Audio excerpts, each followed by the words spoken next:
강연의 주제는 스탈린주의는 무엇인가입니다.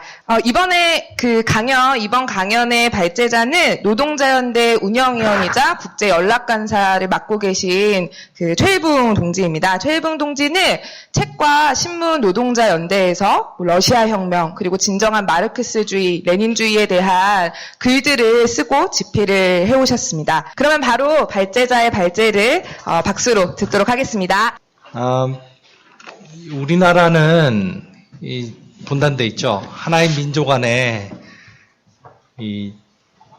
평양을 본부로 하는 그런 스탈린 체제가 있습니다. 그리고 남한 안에서도 그 체제를 지지하는 그 지지의 정도는 미국 때문에 할 수 없이 지지한다 수준도 있지만 전적으로 지지하는 그런 이른바 이제 친북 좌파라고 스스로도 그렇게 부르는 그런 좌파도 있죠. 그래서 세계적으로 스탈린주의의 영향력이 상당히 강한 그런 나라입니다. 스탈린주의라 하면 1920년대 초중반쯤 스탈린에 의해서 추진되기 시작한 정책들, 그리고 그것에 기초해서 1920년대 말에 소련 체제가 확립이 되는데, 그때 이래로 1991년 소련이 붕괴할 때까지 존속했었던 체제. 근데 그 체제는 중간에 제2차 세계대전 직후에 확장을 해가지고, 이 동유럽에도 확장이 됐었고, 중국에서는 지식인이 이끄는 농민의 민족 해방혁명이 일어나서 또 중국에서도 마오쩌둥 하에서도 동일한 체제가 형성이 됐죠. 그 체제는 80년대부터 달라지기 시작해서 지금은 시장 스탈린주의라고 부를 수 있는 체제인데, 아무튼 이 동아시아와 특히 한국에서는 스탈린 체제의 영향력이 상당히 있어요. 아무튼 스탈린주의 그러면은 그저 스탈린의 사상이란 뜻이라기보다는 오히려 스탈린으로 대표되는 1920년대 신흥 소련 국가 관료 계급, 국가 관료들의 지배하에서 창출된 형성된 소련 체제가 91년까지 지속된 그거를 이제 말하고요. 그것을 지지하는 소련 바깥의 해외의 공산당들도 스탈린주의라고 이렇게 부르기도 합니다. 네. 오늘날은 거의 멸종 상태이다시피 한데요. 그럼에도 불구하고 우리나라는 같은 민족 안에 그 국가가 존재하고 있고 그것을 지지하는 또 운동이 존재하고 있기 때문에 우리는 이 문제에 대해서 잘 알아야 한다고 생각합니다. 스탈린은 러시아 혁명 후에 내전을 치렀는데 1918년서부터 한 21년까지 한 3년 정도 내전을 치렀는데 그 내전을 치르고 아주 그냥 피폐해졌어요, 러시아는. 러시아의 피폐해진 상황에서 스탈린은 10월 혁명에 역행하는 그런 조처들과 정책들을 추구하기 시작했습니다. 혁명 6년 뒤 1923년부터 트로츠키가 이에 저항하기 시작했습니다. 레닌은 그럼 뭐 했냐? 1922년에 뇌졸중을 중풍을 일으켜가지고 줄곧 마비 상태로 자리에 누워 있어야 했습니다. 1927년쯤에 스탈린은 결정적인 승리를 거두었습니다. 중국 혁명과 이제 영국 총파업이 패배한 일이 아주 결정적인 요인이었죠. 트로츠키는 공산당에서 제명됐어요. 1928년에 트로츠키는 중국과의 인접 지역인 알마아타, 지금의 카자흐스탄이라는 나라 안에 있는 그런 도시인데 그 알마아타로 유배됐습니다. 1929년에는 그때 알마아타는 소련 그래도 국내였거든요. 근데 1929년에는 아예 국외로 추방당했습니다. 트로츠키와 스탈린의 갈등 문제를 무슨 개인들의 권력력 이렇게 보는 그런 자유주의나 우파의 시각이 또 만연한데요. 또 어쨌거나 좌파 내에서도 그런 식으로 천박하게 이것을 개인들의 권력력 다툼으로 보는 사람들이 있는데 이제 그렇지 않다라는 걸 제가 설명을 드리겠습니다. 첫째 쟁점은 노동자 민주주의에 관한 쟁점이에요. 스탈린은 그가 지도하던 관료의 권력을 더 한층 강화하기 위해서 최선을 다했습니다. 반면에 트로츠키가 이끌던 그 좌익 반대파, 소련 공산당 내의 그 좌파인 그 좌익 반대파는 당과 국가 안에서 노동계급 민주주의가 그 더 옹호되어야 한다라고 그 굉장히 강력하게 주장을 했었죠. 두 번째 쟁점은 경제 정책을 둘러싼 것입니다. 그 당시에 이제 노동계급 러시아 혁명 후 아까 그 내전이 있었고 엄청난 그 내전 때문에 노동계급의 절반 정도가 죽었어요. 그런 상황에서 막 엄청난 빈곤 그런 게 있었고요. 그 노동계급이 그렇게 탈진해버리고 그러니까 아주 그 노동자 권력이라는 게 허약하게 이를 때였고 사실 거의 잔재밖에 없다시피 한 그런 상황으로 점점 가게 되는 그런 게 1920년대 이제 중엽으로 가는 상황이었는데 노동계급의 그 사회적 경제적 지위는 혁명을 지키고자 그들이 혈투를 벌인 그 내전 동안에 아주 파탄이 났습니다. 트로츠키는 공업화 계획을 내놓고는 그 공업화 계획을 실행해서 노동계급의 경제적 사회적 처지를 강화해야 한다고 강력히 주장을 했습니다. 공업화 계획을 세우면 이제 그 먹을 것을 찾으러 식량을 찾으러 농촌으로 귀농했었던 그런 노동자들 그리고 또 그 농촌에 있는 농민 청년들 이런 사람들이 도시로 이렇게 산업을 찾아서 고용되기 위하여 오는 그런 사람들 때문에 그 노동계급이 수적으로 부흥할 것이고 그리고 이제 그들에게 또 전혀 옛날과는 다르게 그 임금을 풍부하게 주어서 하면 노동계급이 또한 이 자신감이 많아져가지고 노동자 권력, 노동자 민주주의를 이 뒷받침할 그런 그 능력이 생기게 된다라는 게 트로츠키의 주장이었죠. 반면에 이제 스탈린은 어떤 정책이냐? 처음에는 스탈린은 공업화 자체를 반대했습니다. 그리고 부하린과 동맹을 해서 시장 경제 정책을 굉장히 추진을 하고 있었고 신경제 정책이라는 미명 아래 그러고 있었고 심지어 이제 그들은 이 농민이나 도시의 중간층 상공업자들을 향해서 부유해지시오라고 이거 어디 들어본 구호 같지 않아요? 김대중화에서 막 들어본 구호죠. 부유해지시오 막 이런 구호까지 외치면서 이런 중간 계급을 크게 양성을 하려고 하고 있었습니다. 그러다가 갑자기 1928년에 스탈린은 좌익 반대파를 폐퇴시키고는 갑자기 맹렬한 속도로 공업화를 추진을 했습니다. 당시 소련 상황에서는 낙후한 후진국이었었는데 그런 상황에서 이토록 빠른 공업화를 추진하려면 뭐가 생각나요, 여러분들? 박정희 정권이 1960년대 이래로 추진했었던 그 공업화 같은 상황인 거죠. 가난한 나라, 세계에서 가장 가난한 나라였는데 당시 한국이 그런 가난한 나라에서 엄청난 산업화를 빠른 속도로 추진을 하려면은 완전히 노동자 농민들의 등골이 빠져버리게 되죠. 그런 엄청난 착취가 수반되는 상황이 전개될 수밖에 없었습니다. 세 번째 쟁점은 일국 사회주의라는 그런 문제예요. 한 나라에서 계급 없는 사회를 성취할 수 있다라는 게 일국 사회주의론입니다. 흔히 옛날에 1980년대 때 많이 나온 모든 이 소련 책들, 중국 책들, 소련 책들을 갖다가 이렇게 기초해서 국내 저자들이 쓴 책들, 이런 걸 보면 일국 사회주의를 언급하면서 완전히 헷갈린 방식으로 소련의 입장에 따라서 헷갈린 방식으로 레닌이 일국 사회주의를 주장했는데 그런데 이 트로츠키는 일국 사회주의를 부정했다. 하면서 이제 일국에서 사회주의적 혁명, 사회주의 지향적 혁명, 즉 노동자 혁명이 일어나는 것을 반대했다라는 식으로 그렇게 트로츠키를 왜곡을 하고 하면서 비방을 합니다.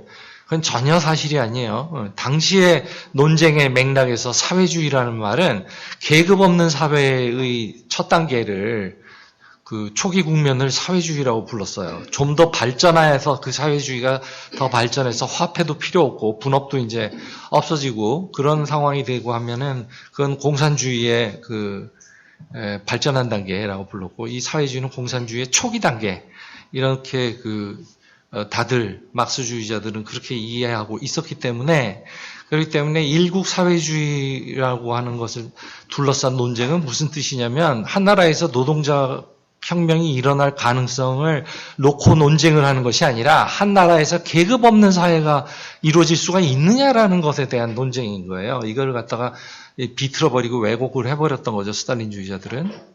자, 마르크스는 한 나라에서 자본주의가 세계 체제이기 때문에 따라서 사회주의도 계급 없는 사회도 이 한 나라에서 이루어질 수 없다고 국제적 차원에서 이루어질 수밖에 없다고 그렇게 마르크스는 강조를 했습니다. 물론 이때 이 국제적이라고 하는 것은 자본주의 발달한 자본주의가 존재하는 나라들이란 뜻이죠. 네. 그런 그 발전한 자본주의 나라들이 대부분 그렇게 사회주의 사회로 진입하고 있을 때야 그때야 비로소 이제 국제적으로 그 사회주의 사회를 얘기할 수 있다 이러는 거고요.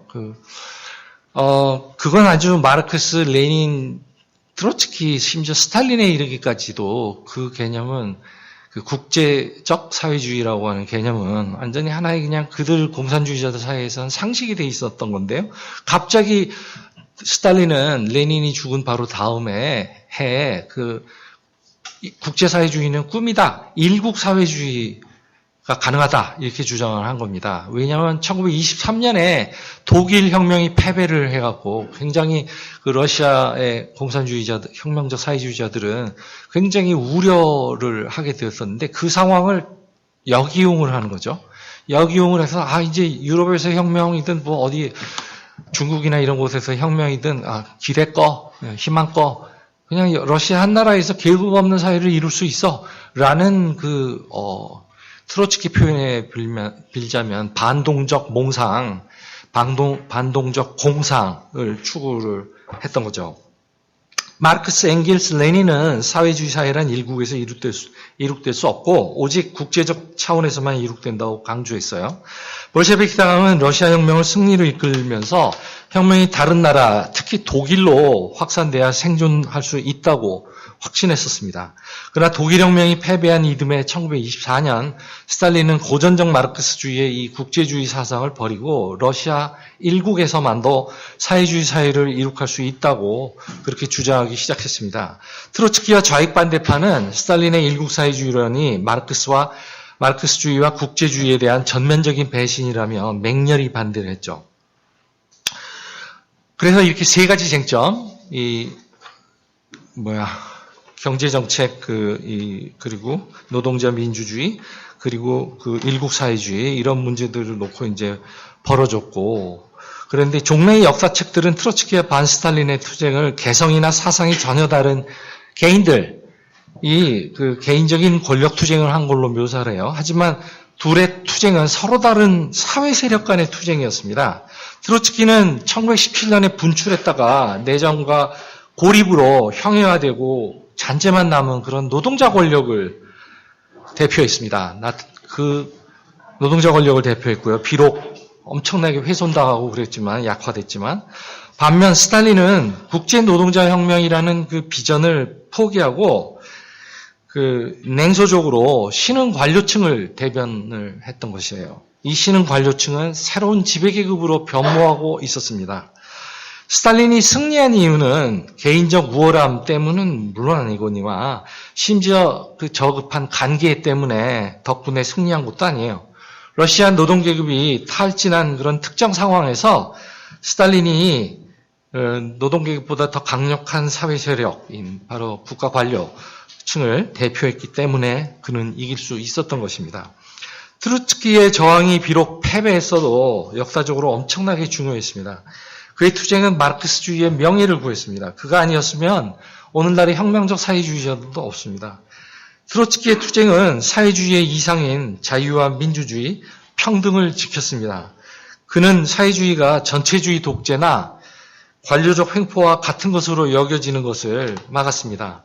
1930년대는 그런 독재와 전횡이 기괴망측한 수준으로 전개되던 그런 시대였죠. 소련의 수백만 노동자 농민이 강제 노동 수용소에서 노역하다 죽어갔습니다.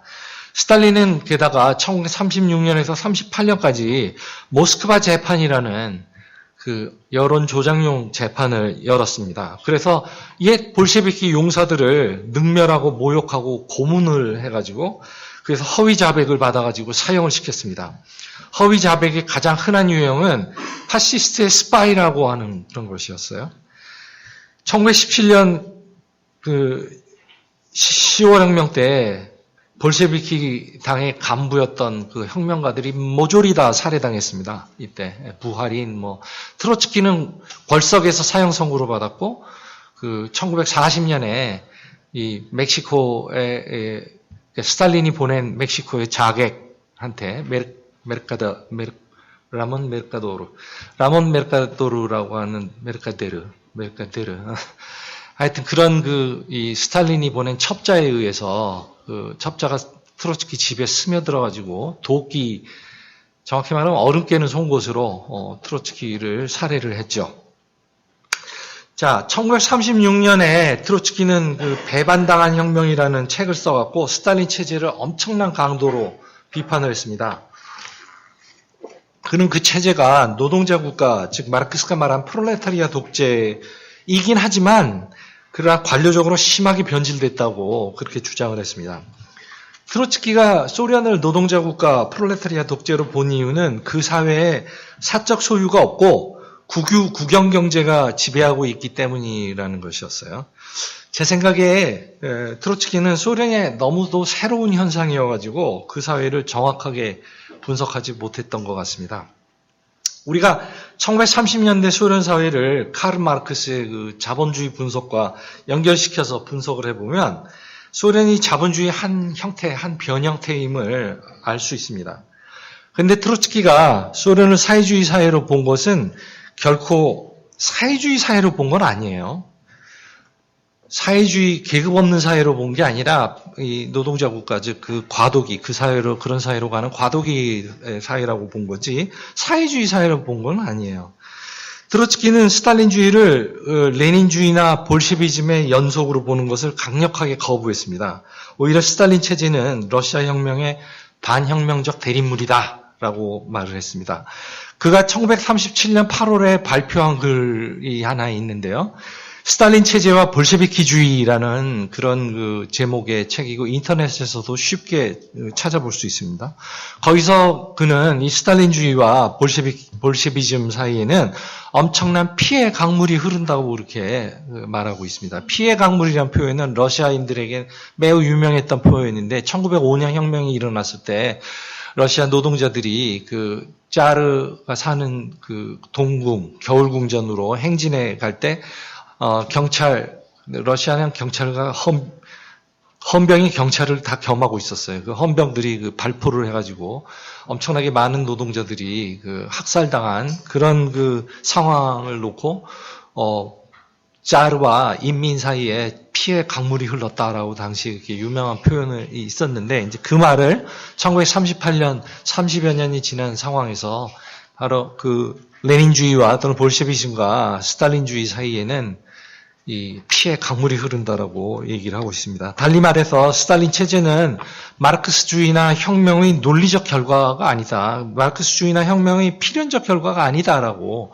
그렇게 말했습니다. 오히려 스탈린 체제는 러시아 혁명 고립의 산물이다. 러시아 혁명이 패배하고 고립된 것의 산물이다.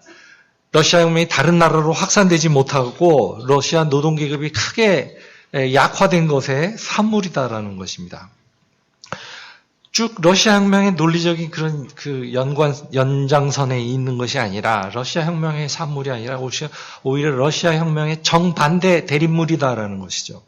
트로츠키의 분석은 그러나 아까도 말했듯이 그 소련 국가를 노동자 국가라고 보는 것은 결함이 있는 것인데 그럼에도 불구하고 이 트로츠키의 그 분석은 소련에 대한 이 비판은 엄청난 위대한 공헌이자 전통을 후대에게 물려준 겁니다. 지배자들과 온건 개혁주의자들이 모두 러시아 혁명을 이렇게 들이대면서 사회주의란 불가능하다 그리고 잔인한 독재로 끝날 수밖에 없다라고 주장하는 그런 그 증거로서 동원되는 것을 트로츠키는 막을 수 있게 해줬죠. 또한 트로츠키는 인류의 미래를 위해서는 국제적인 노동자 혁명이 아니 그런 혁명만이 유일한 대안임을 설명해 주었습니다. 이제 스탈린주의의 그 다른 소련 바깥에서의 스탈린, 소련권, 소련 블록 바깥에 그 스탈린주의 그 친소 공산당을 의미하기도 하는데 그 측면을 한번 살펴보기로 하죠. 소련식 사회를 꿈꾸지만 아직 권력을 잡지 못한 야당으로서의 공산당들을 한번 살펴보기로 합시다. 이들 가운데 일부는 결국 권력을 잡았고 다른 일부는 그렇지 못했어요. 권력을 못 잡은 공산당들 가운데에는 제도권의 제1야당 구실을 한 정당들도 있고 혹시만 탄압을 받은 정당들도 있었습니다. 그리고 지금도 있고요. 어쨌든 오늘날에도 옛 소련을 즉 전면적 국가자본주의를 본보기로 삼는 공산당은 거의 없습니다. 러시아 혁명 1년 반 뒤쯤인 1919년 3월 초에 국제공산당 즉 코민테른이 결성됐는데요. 코민테른의 처음 4차례 대회 1919년에 창당 대회를 열어갖고 19, 20, 21, 22까지 매년 열었었는데 이 4차례의 코민테른 대회는 전략 전술의 보고이고 우리가 물려받아야 할 그런 유산입니다. 그 뒤에 5차 대회는 약간 많이 좀 모호하고 그 다음에 6차서부터는 전면적으로 타락을 해서 썩은 냄새를 풍풍 풍기게 되는 게 6차와 7차 이런 쪽으로 가면서죠. 하지만 소련 공산당 내에서 스탈린이 승리를 거둔 1927년 이후 제가 지금 얘기했네요. 그 코민테른은 완전히 스탈린의 지배를 받았습니다. 트로츠키는 1932년까지는 코민테른 내에서 그 개혁을 추구했어요. 그러다가 1933년 히틀러가 집권하는 것을 보고는 바깥으로 눈을 돌려야 했습니다. 왜냐하면 히틀러 집권은 공산당이 사회민주당과 반나치 공동투쟁하기를 거부해가지고 그래서 뭐 싸움 같은 거 한 번도 일어나지 않은 채 그냥 아주 그 여유 있게 히틀러가 정권을 잡은 것이기 때문에 그 상황을 보고 트로츠키는 공산당, 코민테른, 국제공산당 이건 다 타락했다. 완전히 썩어버려갖고 이젠 그 바깥에서 혁명적 조직을 건설해야겠다. 이렇게 이제 마음을 바꾸죠. 트로츠키는 러시아 관료들이 그 일국 사회주의론에 이끌려가지고 해외의 공산당들을 그 자체의 그들 나라의 혁명의 주체로서 보지 않고 오히려 소련의 국경 수비대로서나 본다는 거예요. 그러니까 소련을 지키기 위해서 민간 외교관 구실이나 해라 너희들은. 특히 너희 나라의 자본가 계급 또는 안 되면 중간 계급하고 동맹을 해가지고 그래갖고 적당히 너희 나라를 개혁하는 수준에서 멈추지 그걸 혁명으로 전복하려고 하지 마라. 그렇게 되면 우리 소련의 이 대외 관계가 완전히 파탄 나니까 난리가 나니까 니는 그렇게 나가면 안 된다라는 게 그들의 입장이었던 거예요.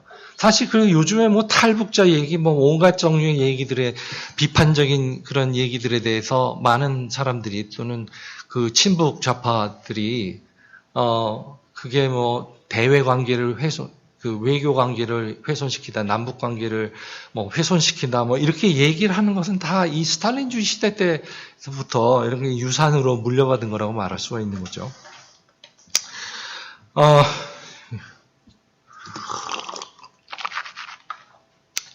이렇게 해외의 공산당들을 국경 경비대로 임무를 맡겨버리면은, 자본가들과 노조 관료들 사이에서 친구를 찾아내라라는 거예요. 그래서 소련에 대한 공격을 방지하라. 이렇게 되는 것이 되죠.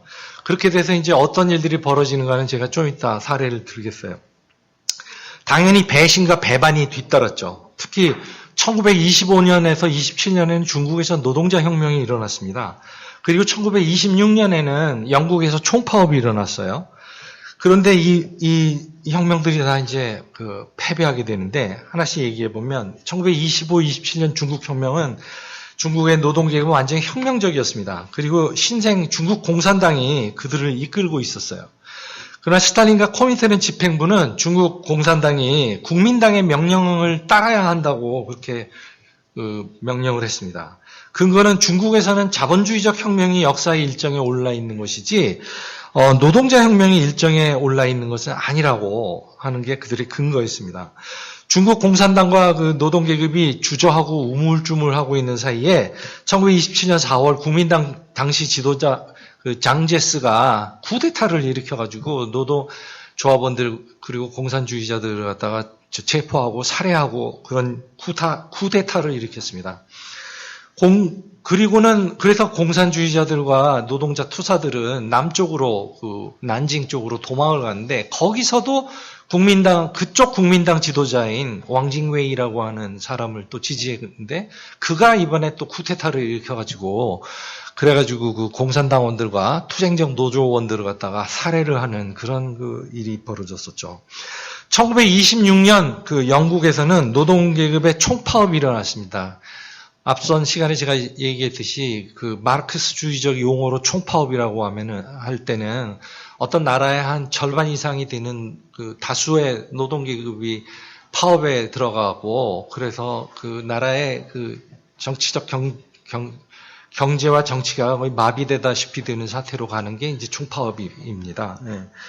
그런 그 일이 벌어졌는데 그 파업이 아흘에쯤 지속되자 이제 바야흐로 권력 문제가 제기되었고 당시 영국 총리가 영국 노총 지도자들을 불러가지고 이보시오들 당신들이 권력을 인수하시오라고 얘기를 했는데 영국 노총 지도자들은 그걸 거절을 하고 어쩌지도 못하고 쩔쩔매고 있었는데 영국 노총 지도자들은 소련하고 그 동맹 관계를 맺고 있었거든요. 그리고 그걸 이어주던 게 바로 영국 공산당이었어요.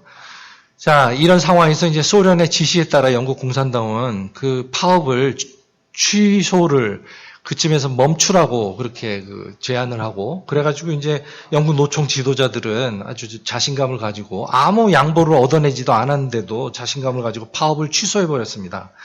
파업의 동력이 더욱 가속이 붙고 있던 바로 그 시점에서 말이죠. 이때 영국 공산당은 노조 좌파 관료들과 동맹을 맺고 있었죠. 그렇기 때문에 이 배신을 미리 경고하지도 않았고 그에 맞선 대안을 마련하지도 않았어요. 오히려 은근히 영국 노총 관료들이 그렇게 하는 것을 그 방조하는 그런 입장이었습니다. 왜 그러냐면 소련과 영국 노총의 지도자들이 소련과 동맹을 하고 있었기 때문이죠. 자, 중국과 영국의 이런 사례들보다 훨씬 더 재앙적이었던 것이 있는데 바로 독일 사례예요. 스탈린이 나치에 대해서 취한 정책은 정말 진정으로 파국이었습니다.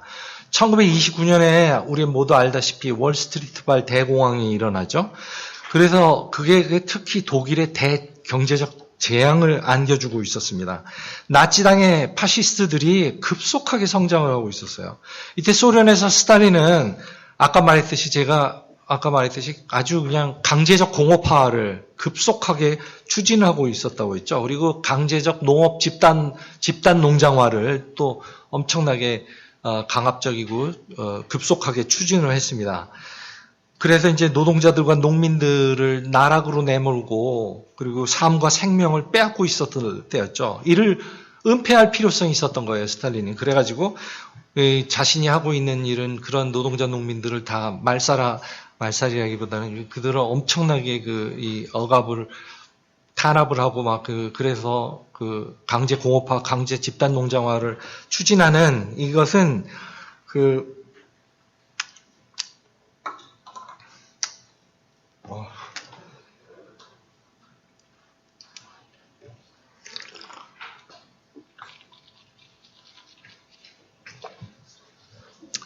이런 일을 은폐하고자 스탈린은 완전한 사회주의로의 즉각적 전환이다. 이것은 그런 미사여구 언사를 사용을 했던 것입니다. 완전한 사회주의가 아니라 완전한 국가자본주의라고 그렇게 부르는 게 더 규정하는 게 맞죠, 사실은. 아무튼 사회주의 사회 완성이라는 미사여구를 뒷받침하기 위해서 스탈린은 해외에서는 초자파적 언사를 구사를 했습니다. 그래서 그 사회민주주의 정당들을 파시즘의 한 형태다. 이렇게 규정을 했어요. 황당하죠, 완전히. 정의당이 스스로도 사회민주주의 정당이라고 스스로를 규정하고 있는데 정의당을 지금 히틀러의 당이나 다를 바 없다. 변종이다. 오히려 죄송합니다. 오히려 이렇게 사회민주주의의 탈을 진보의 탈 이런 걸 쓰고 있으니까 더 위험한 나치보다 더 위험한 종자다. 이런 식으로까지 막 초자파적인 주장을 하게 했죠. 그래서 독일 공산당은 이 독일 사회민주당을 사회 파시즘이라고 불렀습니다. 사회라고 하는 말은 사회주의적이라는 말인데 사회주의적인 척하지만 사실은 파시즘이다라는 그런 규정을 했어요. 그 당연한 결과는 뭐냐면 독일 공산당은 나치에 맞서서 부상하는 히틀러에 맞서서 사민당과 반나치 동맹을 공동 전선을 구축할 수 없었다라는 것이에요. 독일 노동계급이 크게 공산당 지지자들과 사회민주당 지지자들로 그렇게 돼서 이제 양분되게 되죠. 그렇게 됨에 따라서 단결되고 효과적인 그런 반나치 투쟁이 일어날 수 없었죠. 이 어부지리로 히틀러는 별 저항도 받지 않고 총리직에 올랐습니다. 모든 노동자 조직, 유대인, 성소수자 등이 분쇄됐습니다. 물론 공산당은 말할 필요도 없죠. 트로츠키는 기막힌 저작들을 이때 내놓는 게 사실은 트로츠키 저작의 진정 백미 진수입니다. 이 1920년대 말과 33년까지 내놓은 그 저작들은 33, 34 이때 트로츠키는 이때 기막힌 저작들을 내놓아서 스탈린과 코민테른 지도부의 이 범죄적 정책들의 본질을 들춰내고 폭로를 합니다. 파시즘과 공동전선에 대한 그의 분석은 오늘날에도 완전 유효하고 걸작 중의 걸작이고 이제 막 지금 유럽에서도 그런 위험이 지금 등장하고 있고 자칫 잘못하면 그렇게 유럽에서 뭔가 위험이 진짜 더 많이 진척된다면 한국 상황이라 해서 완전히 예외일 수 없기 때문에 그래서 이제 저희도 올해 말쯤에는까지는 이 트로츠키의 이 히틀러 파시즘과 반파시즘 공동전선 관련 저작을 출판을 하려고 합니다. 파시즘과 공동전선에 대한 트로츠키의 분석은 오늘날에도 완전 유효하며 걸작 중의 걸작이에요. 히틀러가 집권하고도 그러나 이제 히틀러가 집권하고도 한동안 이 스탈린은 좌익주의적 언사를 늘어놓았어요. 그러다가 마침내 그 치명적 위험성을 깨달았는데 1934년 봄이었죠. 4월이었죠. 봄에 이 나치가 바로 한 해 전에 독일에서 히틀러가 집권한 것에 고무받아가지고 프랑스에서도 이 나치가 의회 쿠데타를 일으키고 의회를 장악을 하는 걸 통해서 전국을 완전 장악을 하려는 그런 쿠데타를 일으켰으나 그러나 그때 공산당 시위대와 사회당 시위대가 각각 도로의 반대편에서 도시의 반대편에서 도심을 향해서 쫙 이렇게 행진을 하면서 항의를 했습니다. 그런 상황에서 그들이 싹 어떤 거리에서 중심지에서 서로 이렇게 마주친 거예요.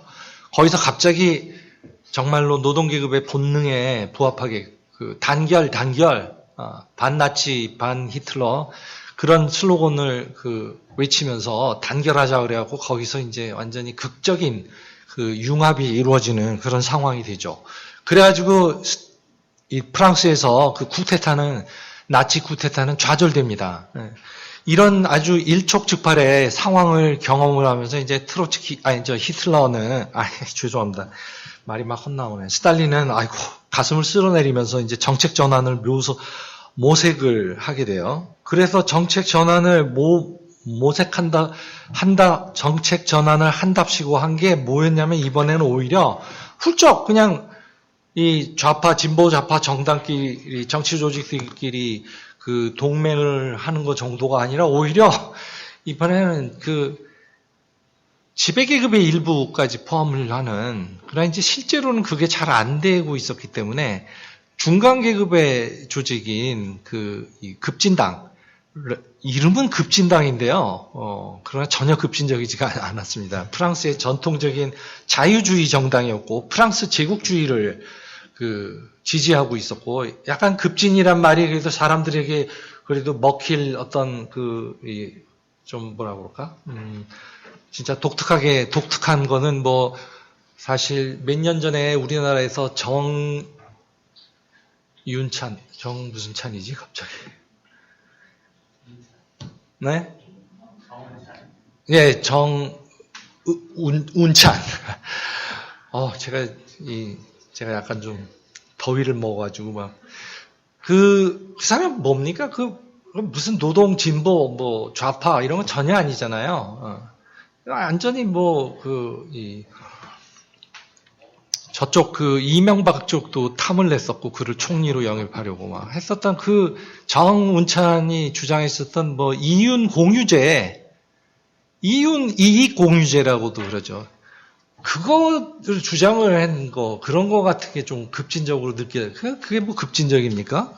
별거 아닌 거거든요. 그걸 공유하자라는 게, 이 재벌하고 그 재벌의 하청이 되는 중소기업하고 둘이서 좀 어느 정도 나누자. 이렇게 재벌을 독식하지 말고 그런 정도의 얘기인 건데, 그걸 이제 프랑스 자유주의 정당인 급진당이 주장을 했고, 그런 게 좀 급진적으로 여겨지기도 했던 모양이에요. 아무튼 자유주의 정당입니다. 그런 정당하고 또 연합을 해서 그래가지고 그 프랑스 자본주의를 지키는 그런 입장 같은 걸로 이제 전환을 한 거죠. 그리고 그거를 갖다가 이제 딴 데로도 확대를 했어요. 스페인 같은 데로도. 자, 이걸 두고 인민전선이라고 불렀습니다. 인민은 people, popular 이 말을 인민이라고 역사학자들이 번역을 했는데, 우리나라식으로 번역하면 국민 또는 민중 또는 시민 뭐라고 번역해도 다 똑같아요. 어쨌든 계급을 초월해서 단결하자라는 거예요. 국민 가운데 인민 가운데 극소수 반동적인 그 부분을 제외하면 나머지가 다 계급을 초월해서 단결하자. 이게 인민전선의 핵심 사상이고요. 특히 그것을 상층해서 제도권 진출 공식 정치에서의 다수파가 된 걸 통해서 공동정부, 연립정부를 세워갖고 그 연립정부를 통해서 개혁 강령을 실행하자. 이런 게 이제 인민전선입니다. 자, 인민전선을 하게 되면 어떤 일이 벌어질까요? 공산당, 혁명적인라고 말하기는 어려웠지만, 혁명에 가까이 가 혁명적인, 참, 이때의 공산당이라는 건 혁명적이지만, 그러나 혁명적이지도 않은, 아니면 모호한 혁명과 계력주의 사이에 있는 그런 입장을 취하고 있었는데, 어쨌거나 노동계급의 기층 안에 조직을 쫙 공장, 지역사회, 이런 곳에 이 노동계급의 조직들이 거의 다 이 공산당이 다 장악을 하고 있다시피 했는데, 그런 공산당이 노골적인 자본주의 정당하고 동맹을 한다라는 거는 어떻습니까? 노동자 투쟁이 별로 안 일어나고, 그저 개혁 강령 정도, 개혁 입법 정도를 제정하려고 하고 하는 정도에서는 약간의 갈등은 있어도 이럭저럭 삐거덕거리면서 해나갈 수 있을지도 몰라요. 그러나 노동자 투쟁이 아래로부터 어느 수위 이상으로 전개되면, 그래서 사용자들의, 자본가들의 이윤을 잠식하게 되면은, 그때는 자본가들이 가만히 안 있죠. 그러니까 이제 그렇게 되면 공산당은 그 동맹을 유지하기 위해서, 그래가지고 노동자들을 자제시키는, 자기네 조직들을 다 자제시키는, 됐어. 그 정도만 싸워. 더 나가지 마. 이렇게 되는 상황이 벌어지게 되는 겁니다. 이 인민전선은 선거를 하는 데는 유리할 수 있어요. 하지만 아래로부터 대중투쟁이 올라오는 거에 대해서는 어느 수준까지는 그냥 보아넘기지만 어느 수위를 넘었을 때는 적극적으로 공산당이 자신들이 노동자들 사이에서 가지고 있는 그런 조직력을 이용을 해가지고 노동자 투쟁을 만류하는 그런 이제 억압하고 하는 상황이 벌어지는 거죠.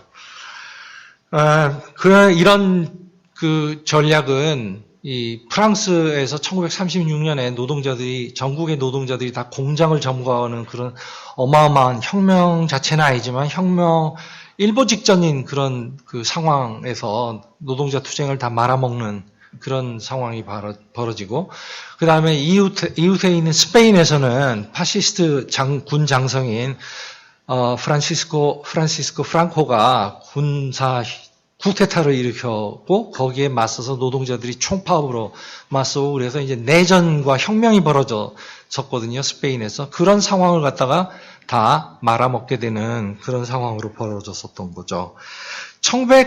30년대의 전 기간 동안에 트로츠키와 그 가족들은 비방과 살해 위협에 시달렸습니다. 그래서 실제로 트로츠키는 한 번 결혼했다가 그 다음에 다시 나중에 다른 사람하고 결혼했고 각각에서 2명씩의 아이들이 있었는데 그러니까 말하자면 자기 식구가 두 아내와 전처, 현처 두 아내와 아이들 4명이니까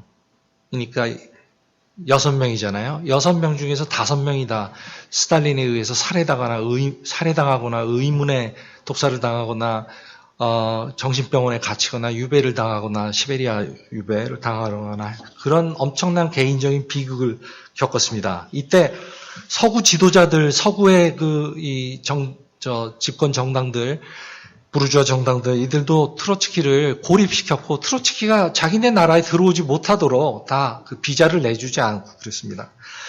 그러나 트로츠키는 굴복하지 않고 불굴의 의지를 발휘해서 진정한 마르크스주의 사상을 후대에게 전수해줬습니다. 그는 1930년대에 자기 활동이 자기 인생에서 가장 중요한 지금 자기가 그 인생을 살고 있다고까지 얘기했어요. 자기가 1917년 10월에 바로 그 페트로그라드 무장봉기를 일으킬 때 그가 바로 그 무장봉기의 지도자였고, 그리고 내전 시기에는 바로 적군 사령관, 그러니까 국방장관이자 이 육군 참모총장을 겸하는 그런 일까지 했었던 그 위대한 혁명 지도자가 겨우 전 세계적으로 몇백 명밖에 안 되는 지지자들을 모아놓고 그것도 아주 이 노동운동의 주변부에 밀려나 있고 매우 지식인적이고, 그래서 노동운동의 뿌리가 거의 없었던, 미국 정도를 빼놓고는 아무데도 거의 노동운동의 뿌리를 내리고 있지 못한 이 수백 명밖에 안 되는 그런 사람들, 지지자들을 모아놓고는 그 자기가 하고 있는 일이 사실은 1917년에 자신이 혁명을 레닌과 함께 일으키고 그 이후에 혁명을 지키기 위해서 그 러시아의 방대한 땅을 시베리아를 막 돌아다니면서 했었던 일보다도 더 중요한 일이라고 그렇게 수레를 했습니다. 오늘날 평가해 보건대 그는 이 일에 이럭저럭 성공했습니다. 우리는 난장이인데 저는 트로츠키라는 그 거인의 어깨 위에 서 있는 그런 난쟁이라고 생각합니다. 이상입니다. 그러면은 발제자분의 정리 발언 들어보겠습니다. 우선 이 책을 강력하게 강추합니다. 트로츠키 1927에서 40년, 이때가 바로 스탈린주의가 완전히 소련 안팎에서 세계 노동자 운동을 완전히 쥐락펴락하다시피 할 때인데, 그때 트로츠키가 스탈린주의에 맞서서 싸운 것에 대한 이야기예요. 부제가 고전적 마르크스주의 전통을 사수하다. 정말 말 그대로 사수했어요. 죽으면서 지켰던 그런 거죠. 이걸 강력히 강추를 합니다. 굉장히 번역자가 이수연 동지니까 번역 잘했을 거고, 그 원문을 제가 옛날에 읽어봤을 때는 아주 삼국지 이야기처럼 굉장히 재미있게 쓰여졌으니까요. 한국의 스탈린주의에 대해서는 제가 얘기를 언급을 안 했는데, 김인식 동지가 바로 다음인가 그렇게 하게 돼 있어갖고, 그래갖고 제가 일종의 넘긴 거예요. 네. 일단 국제적으로 보통 스탈린주의는 다 압도적으로 다 공산당이었었죠. 소련이 무너지기 전까지는. 근데 공산당은 내부적으로 엄청나게 분열되어 있었어요. 1956년 이래로 헝가리 혁명을 거치고, 그 뒤에도 또 1968년 체코슬로바키아에서 지금 체코 프라하의 봄이라는 그런 운동이 일어난 거를 소련군 탱크가 짓밟았었는데, 또 81년에 폴란드에서 노동자들이 엄청난 총파업과 함께 폴란드 권력을 거의 넘보는 수준으로까지 했고, 그때 폴란드에서 그걸 계량주의자 구실을 하던 거는 폴란드 가톨릭 교회입니다. 그런 교황이 또 마침 그 시기에 교황이 요한 바로 2세가 바로 카롤 보이티아라고 하는 그런 폴란드 추기경이 바로 그 교황구시를 하고 있었죠. 그래가지고 그 영향력이 또 특히나 컸습니다. 그런데 이 소련이 무너지기 전에도 그래서 공산당은 예를 들면 인도 공산당만 해도요. 커뮤니스트 파티 인디아 해놓고 괄호 쳐놓고는 막시스트라는 분파가 있고요. 커뮤니스트 파티 인디아 괄호 쳐놓고 막시스트 레니니스트 이렇게 부르는 분파가 있었고요. 커뮤니스트 파티 인디아 해놓고 괄호 쳐놓고 마오이스트. 근데 이 마오이스트는 막시스트 레니니스트하고 통합을 한 것 같아요. 언젠가 그 뒤에 2000년대. 그래서 어쨌든 막 그런 식으로 공산당은 분열이 돼 있었어요. 다 모든 공산당들이 내부에 골수 스탈린주의자들과 그 다음에 소련하고의 관계를 완전히 멀게 하자라고 하는 유로 커뮤니스트 둘로 다 나뉘어 있어갖고 거의 모든 정당들이요. 그래가지고 뭐 영국 공산당도 예를 들자면 영국 공산당의 주류는 80년대 때 포스트 모더니즘을 앞장서서 주창하고 하던 그런 입장이었어요. 에릭 홉스봄이 바로 그런 영국 공산당인데 그의 정치는 사실상 영국 노동당 우파의 정치에 해당하는 거였었죠. 한편 영국 공산당 내에는 모닝스타, 뭐 새벽별이라고 불리우는 스탈린주의 분파가 있었고 이런 식으로 이제 공산당들은 분열되어 있었어요. 우리나라로 말하자면 80년대까지는 소위 말하는 NLPD 이렇게 이제 불리우는 그런 입장들이 있었고 그 안에서 상당히 분화가 꽤 있었죠. 그래서 쉽게 말하면 NL은 크게 말했을 때 뭐 친북 공산당이었던 거고 PD는 친소 공산당이었던 거고 근데 내부적으로 많이 갈려 있었고 마침내 이제 소련이 무너지고 난 다음에 PD는 거의 다 그 스탈린주의를 버렸습니다. 네. 극히 소수의 극극 소수의 아까 그 노정협이라고 하는 동지들 그들 정도와 뭐 또 다른 조그만한 그룹들 정도만이 뭐 지금 뭐 하도 조그만해서 이제 뭐 스타디하고 그런 거 아니면 그래도 약간 뭐라도 있으면 개인적으로 노동조합의 그 비정규직 지회 같은 데서 리더를 한다거나 그런 이제 그 경우가 극히 한두 군데 정도 있긴 해요. 하지만 이제 어쨌든 PD의 압도적인 뭐 거의 다는 다 변했고요. 매우 변했죠. 그래서 그 중에서 한 부분은 지금 정의당에 바로 노심, 유시민 이렇게 부르는데 노심, 노회찬, 심상정 씨로 대표되는 부분이 사실은 PD였던 거예요. 유시민은 그 80년대 그 후반까지는 NL이었습니다. 친북 공산당의 입장이었다고 말할 수 있어요. 그러나 그는 이제 그런 레프트라고 말할 수가 없고 중도 자유주의자가 된 거고요.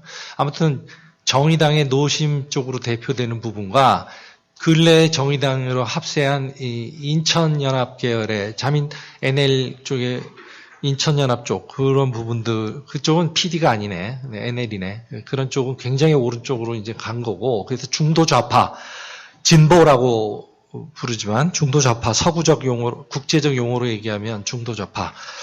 그 다음에 이 노동당에도 있고요. PD가 지금 갖고요. 전혀 노동당 스탈린주의라 말할 수는 없죠. 전혀 그럴 수 없죠. 그 다음에 사회진보연대 동지들이 PD였었는데 지금도 그들이 스탈린주의라고 말할 수 없죠. 그 다음에 이제 변혁당, 사회변혁 노동자당의 경우에는 스탈린주의는 아닌데, 근데 스탈린주의 좀 잔재도 좀 있고 뭐 등등의 이렇게 해서 어쨌든 그러나 딱 스탈린주의다 이렇게 말할 수는 없습니다. 사회변혁 노동자당은 스탈린주의 개인적으로 스탈린주의자들이 일부 있긴 하나 간부들 중에 그러나 그 당 자체가 그렇다고 말하기는 어렵고요. 그다음에 이제 아까 말한 뭐 노정협 뭐 이런 되게 조그만하고 그런 데는 전 잘 모르겠습니다. 네, 모르겠기 때문에 더 말씀드릴 게 별로 없고요. 세계적으로도 공산당들은 엄청나게 분화가 돼 그 뒤로 소련 붕괴 이래로 그래가지고 그리고 강한 곳이 없어요. 다들 그냥 완전히 군소도 안 된다시피 찌그러들어갖고 그래가지고 2004년에 인도 뭄바이에서 세계사회 포럼이 열렸을 때 그때 세계 급진 좌파 회의라고 하는 것을 따로 이렇게 사이드 미팅, 콩글리시로 얘기하자면 사이드 미팅을 열었었는데 엄청나게 백 명에 가까운 그런 이 급진 좌파, 즉 개혁주의 정당보다 왼쪽에 있는 그런 정당들, 정치 조직들이 다 모였는데 한국에서 이제 우리가 나갔고요. 그런데 거의 다 트로츠키주의자들이었어요. 혁명적 조직들이었었던 거죠. 스탈린주의는 지금 거의 찾아보기 어렵고 제가 그래서 할 수 있는 말이 별로 없습니다. 다만 우리나라 죄송하네요. NL은 PD가 그렇게 됐다는 거고 NL은 지금 바로 진짜 본류 스탈린주의 본류 NL은 바로 자민통 계열이고 민중당으로 지금 통합돼 있는데 그 내부에서도 여러 분파가 좀 정치적 입장이 좀 삐거덕거릴 게 존재하지만 하여튼 민중당과 이제 노동조합 안에서는 이 전국회의라고 하는 이름으로 이제 존재를 하고 있는 조직들이 바로 그런 경향이라고 말할 수 있어요. 스탈린주의를 잘 이해하는 방법은 이들은 독특하다라는 거예요. 보통은 한 계급에 기반을 두는 경우가 많은데 한 계급이나 두 계급 여기는 세 계급의 기반을 두고 있다고 말할 수 있어요. 노동 계급에 기반을 두고 있고 북한의 국가 관료들에게 기반을 또는 북한 국가라고도 불러도 되는데 거기에도 기반을 두고 있고 그다음에 남한의 지배 계급 일부에게도 기반을 두려고 애쓰는데 그게 박해가 심해가지고 그렇게 쉽게 되고 있지는 않지만 몇몇 개인들하고 친하게 지내는 거는 우리가 익히 알고 있죠. 김대중 정부의 이 핵심 김대중의 오른팔격이 됐던 임동원 국정원 장관, 그 다음에 노무현 정부에서 이 외교부 장관 했었죠. 그런 정세현 씨, 나중에 원광대 총장도 했었고, 지금도 여전히 한반도 주변 정세에 관해서 무게 있는 글들을 영향력을 이 정부에 영향력을 크게 미치는 그런 글들을 쓰고 하시는 그런 정세현 씨, 이런 사람들과의 동맹 같은 것들을 좀 가지고 있는데 아직 그렇게 한국 상황에서는 북한하고의 날카로운 대외 관계 때문에 이렇게 지배계급의 일부를 설득 포섭해 있다고 말하기는 어렵고요. 중간 계급에서 일부분을 상당히 포섭해낸 거는 옛날서부터 그렇게 포섭을 했죠. 그러니까 노동 계급에만 기반을 가지고 있는 게 아니라 중간 계급에게도 일부에게도 가지고 있고 그리고 북한 관료 그들은 지배 계급인데 북한의 지배 계급이지 노동 계급이 아닌데 그들에게도 기반을 가지고 있기 때문에 매우 독특한 그런 정치 운동이다 이렇게 말할 수가 있죠. 두 번째 1991년 5월에 한 달 남짓 동안에만 한 10여 명 이상이 분신 자살을 하면서 항의를 했었던 분신 정국이라 불리는 상황이 있었는데요. 60, 즉 노태우 정부 하에서 최대 규모의 시위가 벌어진 게 바로 91년 5월 달입니다. 정확히 말하면 4월 26일 날 명지대생 강경대 군이 경찰에 의해서 구타로 죽임을 당한 상황에 대한 격분이 일어나갖고 이제 6월 초순까지 투쟁이 전개되는데요. 60 최대 시위라고 불렸어요. 서울 지역이 압도적인 중심이었고, 부산도 있긴 했던가 그러는데, 그런 서울이 압도적이었고, 서울에서 최대 15만 명 정도가 동원이 됐었죠. 근데 엄청난 탄압 상황이었기 때문에 그 탄압 상황에서 15만 명이라면 요즘 같은 상황에서의 15만 명하고는 비교가 안 되는 그런 상당히 아주 결의에 찬 청년 학생들이 거리로 나온 것이었죠. 노태우하에서의 최대 시위였어요. 근데 이제 노동계급은 조금 움직이는 듯해서는 사실상 거의 움직이지는 않았습니다. 노동자들은 박창수 열사가 의문의 죽임을 거의 안기부, 국정원의 전신인 안기부 또는 중앙정보부의 후신인 그 안기부에 의해서 의문의 살해를 당했을 걸로 의심되는, 이러다가 나 잡혀가는 거 아니야? 명예훼손으로. 하여튼 그런 혹독한 탄압 상황이 존재했고, 그래서 청년 학생들 중심으로 일어난 시위였어요. 그 다음에, 근데 그거를 아까 앞서 나오신 울산 노동자 동지가 그것이 스탈린 민주정부 수립하자라는 그 구호를 외치고 있었던 게 스탈린주의다 이렇게 이제 얘기를 하셨는데 저는 좀 동의하지 않습니다. 그 당시 상황은 87년 6월 항쟁 이래 그 군부가 계속 밀려오던 상황을 89년 말에 동유럽 무너지고 이런 상황을 이용을 해서 군부가 90년부터 막 그 반격을 가했거든요. 특히 민자당이라고 하는 3당 합당, 민정당하고 무슨 김영삼하고 그 노태우하고 그 김종필하고 셋이 합당한 3당 합당을 하고, 그리고는 막 소련이 붕괴돼서 좌파가 혼란에 빠져 있는 틈을 타갖고 공격을 막 공격을 아주 가열차게 가하고 있던 상황. 그런 상황에서 또 91년에는 이들이 더 원대한 그 꿈을 가졌어요, 군부는. 즉, 당시 총리 노재봉을 앞세워가지고 자기들의 전국 주도권을 되찾자라고 하는 그런 야무진 꿈을 가지고 반격을, 엄청난 탄압을 가하고 있던 상황에서 바로 명지대생 강경대 씨가 살해를 당하고 거기에 저항하는 운동이 일어난 거죠.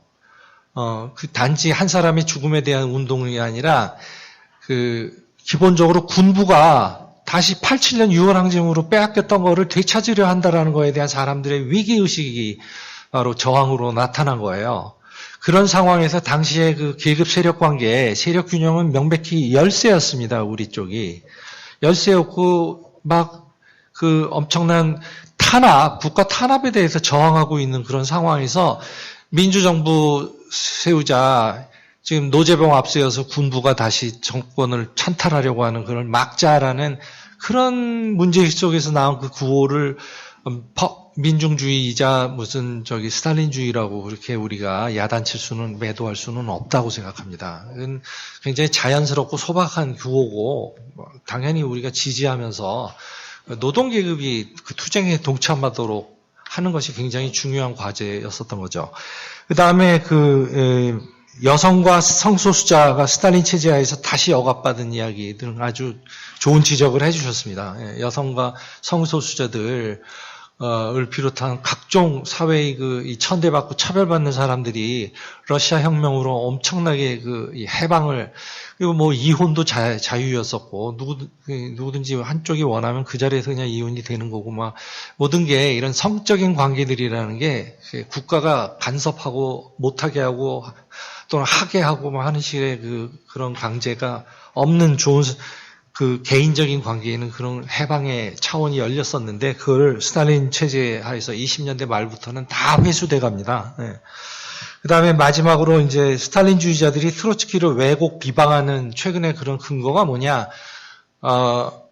저는 잘 관심이 없어가지고 잘 모르겠는데요.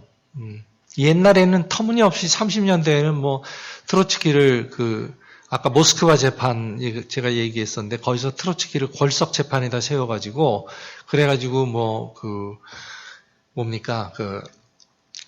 히틀러의 나치의 스파이다 이런 말도 안 되는 죄목을 씌워가지고, 그래서 골석 재판에서 사형 선고를 하고 그랬었는데, 그거 말고도 이제 저의 중심적인 비방은 트로츠키와 레닌이 서로 대립했었던 그런 상황들을 갖다가 쫙 국가기구 자체가 조직을 해갖고 그런 상황들을 쫙 텍스트들을 다 모으고 그래가지고 아주 맥락에서 떼어내갖고 트로츠키가 반레닌주의자였다라는 것을 따옴표 입증하는 방식의 그런 왜곡 비방이 중심적인 거였고요. 요즘에는 제가 봤을 때는 그런 것 같습니다. 이렇게 한반도 위기가 심각하고 그런 상황에서 제국주의, 그렇게 북핵을 지지하지 않는다거나 특히 비판을 한다거나 그러면은 그것은 미제국주의를 편드는 거다. 이런 식의 이제 진영 논리, 이거 아니면 저거인데 이쪽 줄에 서 있는 거다. 너네들은 객관적으로. 뭐 이런 주장 또는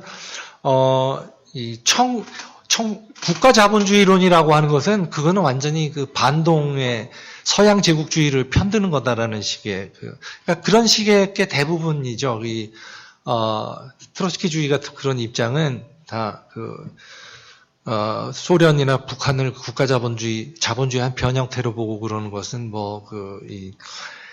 서양 제국주의를 편드는 거다라는 식의 그 조야한 논리 그런 게 이제 요즘에 제일 주된 비방으로 알고 있어요. 요즘에도 근데 별로 그런 거에 신경을 쓰지 않는 게 별로 무의미한 세력이다시피 하니까 어떤 특정 공장 같은 데서는 안 그럴 수도 있지만 한국 사회 전체를 봤을 때는 별로 의미 있지가 않기 때문에 그런 쪽하고 자꾸 논쟁을 하는 것은 별로 그렇게 유익한 일은 아니겠죠.